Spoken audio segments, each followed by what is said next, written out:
What's up, guys, and welcome back to another YouTube channel. Um, so today we're gonna be looking at NASDAQ, gold, and the dollar index, right?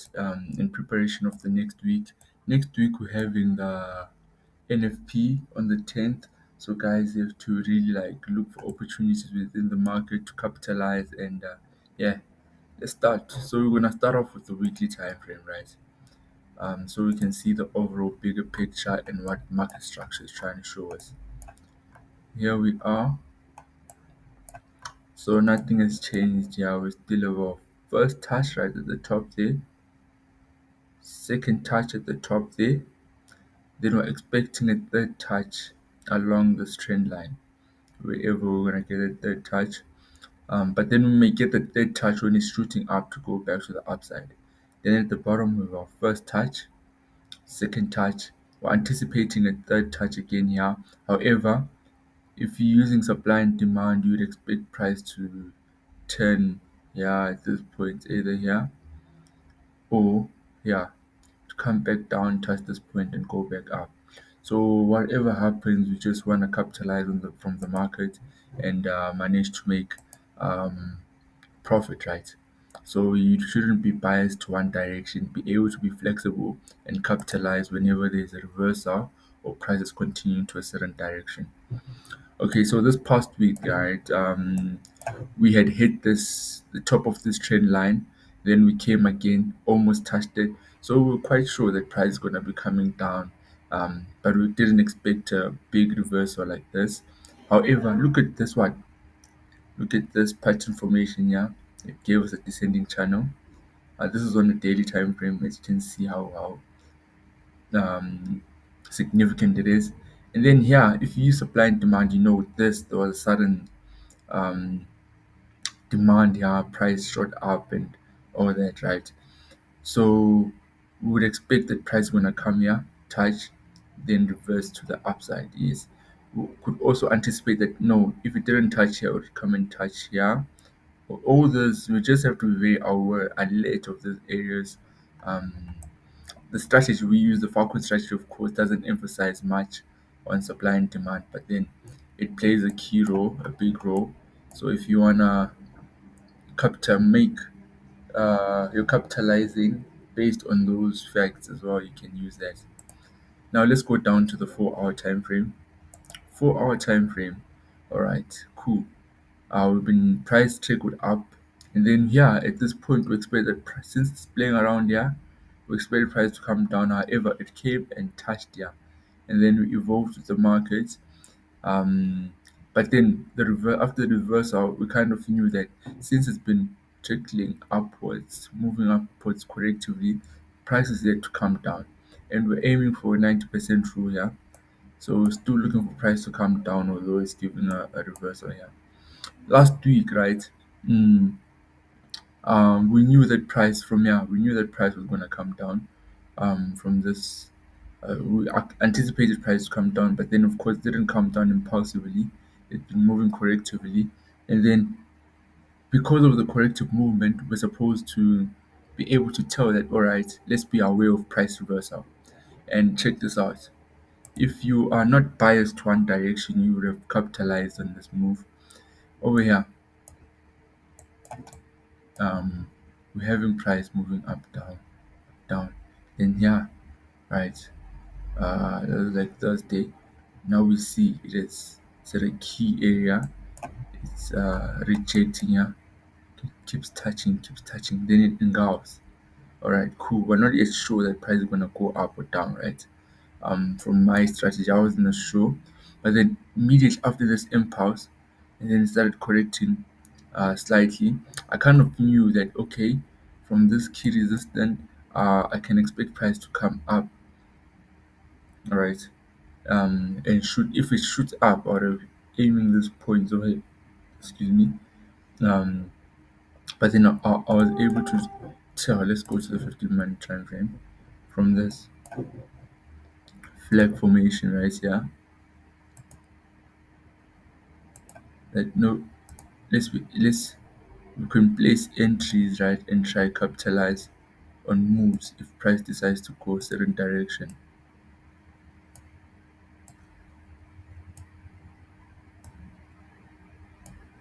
So if you're taking this as a bullish flag, right? Maybe from up there, could have evolved and put it like this. You'd know, let me put my entry up here and my stop just below here, right? Just in case, right? And then capitalize on the move to the upside, right? However, I wasn't 100% sure the price is gonna move that direction. Price could have also taken this route, the route of going to the downside, maybe taking this as an impulse, right? And then correcting, then impulse. That way, I would place my entry at the bottom here, right? And have my stop at the top. So in this case, right, we wouldn't have been triggered in. We wouldn't have been triggered in. So our capital would have been safe. But then it was also a good risk to reward good risk to reward ratio. Sorry. Um, for me, I would have anticipated price to come down, of course, but then um because of the nature and what I expect in the overall picture. But then it did give us an idea that price may reject and go back to the upside because of this what descending channel, right? So you have to read market from high time frame so that you're able to see the possibility of a reversal or a continuation and not be biased. Don't zoom in too much, otherwise you won't be able to see the bigger picture. That's why we have to do that. So what am I anticipating, right? This week we're gonna be expecting NFP. I'm anticipating price to continue trickling to the upside. Let me see if I can find something. Yes, I'm expecting price to continue trickling to the upside.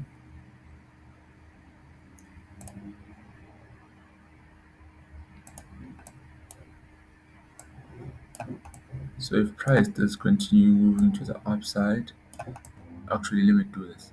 I'm expecting price to trickle, however it moves here. But then when it gets to the top there, I'm expecting a correction type of formation, you see, something like this.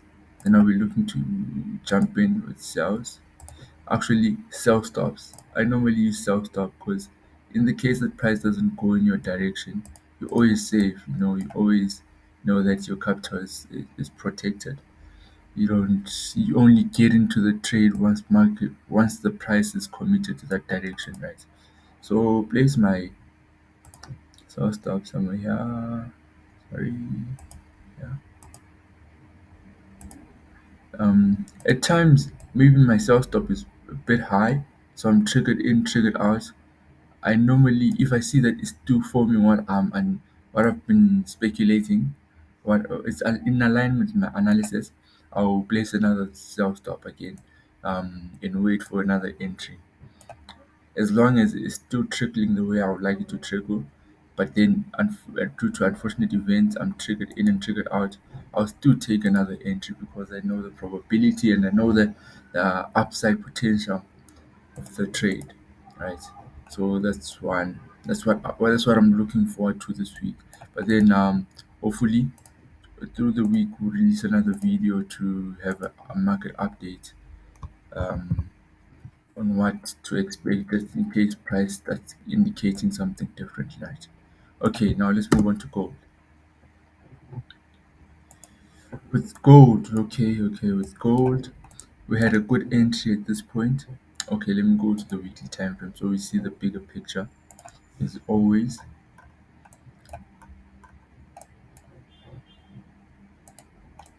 Alright, at this point, gold reversed, but then we anticipated it's going to come and touch here and reverse. However, it didn't touch. But then remember, we're not here to marry these trend lines or this price can do whatever. We just have to read market signals and like pattern formations, right?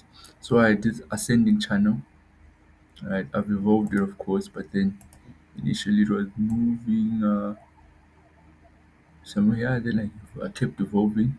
Then I came here, right? Moment I came here, moment I came over here,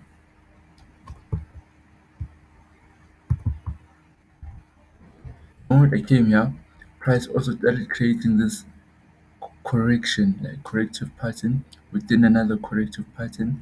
So it's an ascending channel within an ascending channel.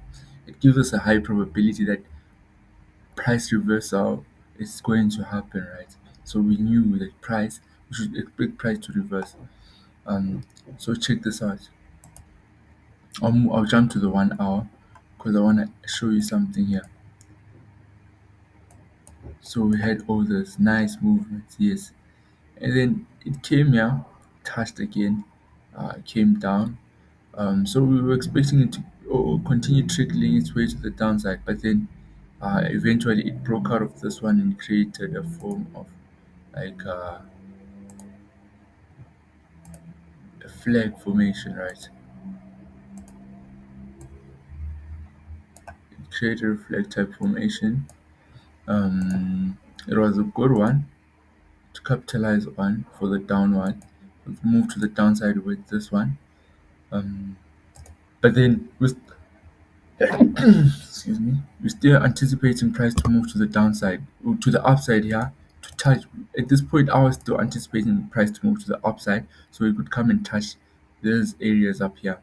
And then price did do just that. It reversed, flag formation, impulse, another flag. So here I'm thinking, yo, it's happening. Another buy or going up. But then eventually it just impulse to the downside. But I think there were news here. I'm not quite sure. I forgot. But I think there were news somewhere here. And then a change in direction. And then flag formation, impulse. At this point, right, how we knew that now we should join the cells. It's here. Look at this flag formation. Then look at this rising channel right here. Beautiful. Moment it touched there, we went with entries, but we kept our upward potential to this point because we're not 100% sure. We wanted to protect our positions. But eventually price continued moving to the downside and we could have made much more from that. Right. Now let's go back. Let's go to the daily. We've broken out here. Now we're creating some. I'm assuming this creating a correction is gonna impulse the downside again. So that's why um my analysis here is this and this rising channel here. So I'm gonna let it play out a bit, but I'm expecting to place sales this coming week. Hopefully, mm, it's going to impulse to the downside. But we're not supposed to move with hope, you know. We have to move with facts and proper analysis, and that's how we capitalize. You don't just have faith and not support our decisions in the market. Okay, here we are. It's playing around here. So I'm expecting this correct it's moving correctively, right? In ascending channel. Anywhere around when it comes to touch this trend line, I'm gonna look to place sells, sell stops actually. So that um when it moves in my direction it triggers me in and takes me along with it. Right. So that's my anticipation for this upcoming week. Something like this. Let me take this.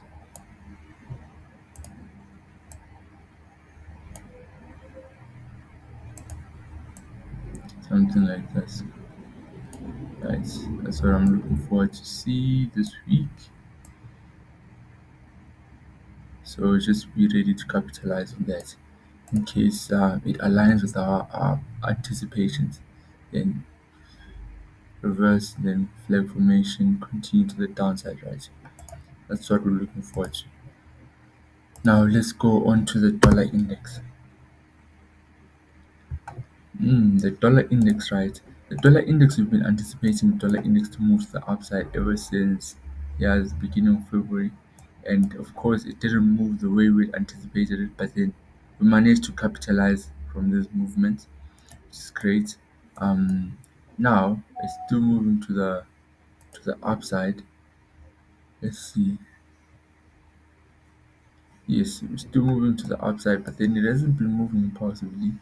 So it's kind of choppy right now. We should let it like create a formation that kind of makes sense in the bigger time frame. Perhaps let's go to the daily. It's been moving correctively, so now it's going back and up. But we're thinking that it's going to hit a 90% retracement. Of course, it's moving correctively right now, but then I'm still optimistic to capitalize on most of the upside. But if I get signals that price may reverse, I obviously take part in those, take capitalize from that. Let's see what's happening here.